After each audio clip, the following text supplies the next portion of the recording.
2:00 ng umaga, gising na ang tropa. Handa na sa biyahe kahit antok pa, pero ang langit ay biglang nagbanta. Malakas na ulan, tila ayaw magpaalis pa. Hanggang 3:30, ulan ay humupa. Lahat ay umalis kahit basa sa kalsada. Basang-basa man sa hangin dumadampi, ngiti ng barkada di kayang mapawi. Pagdating ng Quirino sa taas ng bundok, pagod ang katawan pero gutom ang sikmura. Habang ang iba'y kumakain at nagpapahinga, may 3 abala sa motor na dala.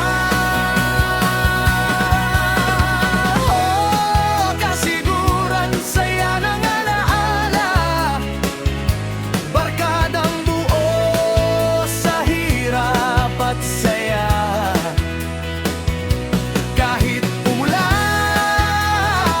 at kami nabasa, sa bawat biyahe may kwentong masaya. Oh, kasiguran, tawanan at ligaya, kasama ang tropa, walang kapantay na saya. Masayang malungkot na alaala,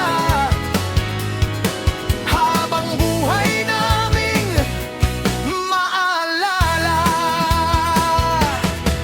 Si Sian, si Prud at si Kong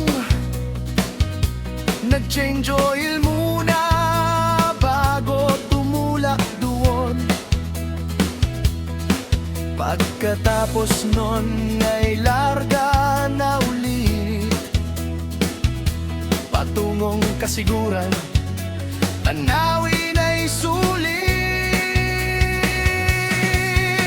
Napakabilis magpatakbo ni Prud sa daan, naiwan sila Len at Kong sa hulihan.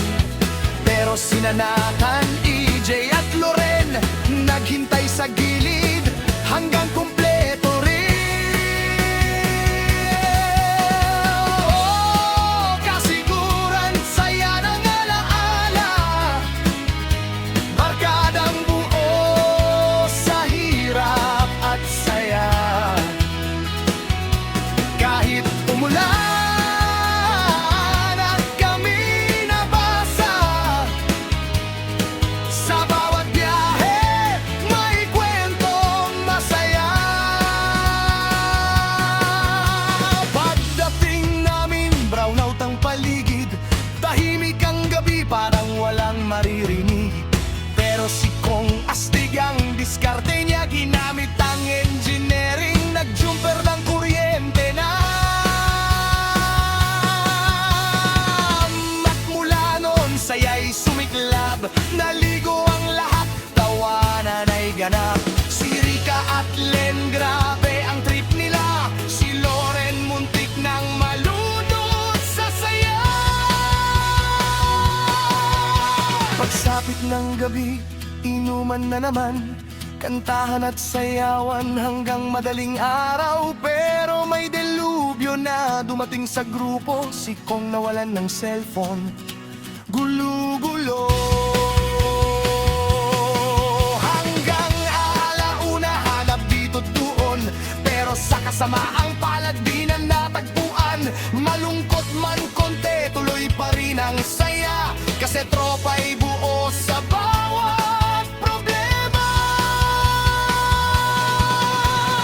Oh, kasiguran, saya ng alaala, kasama ang barkada sa bawat problema. At bago uwi, may bonus pa pala sa dinadiyawan.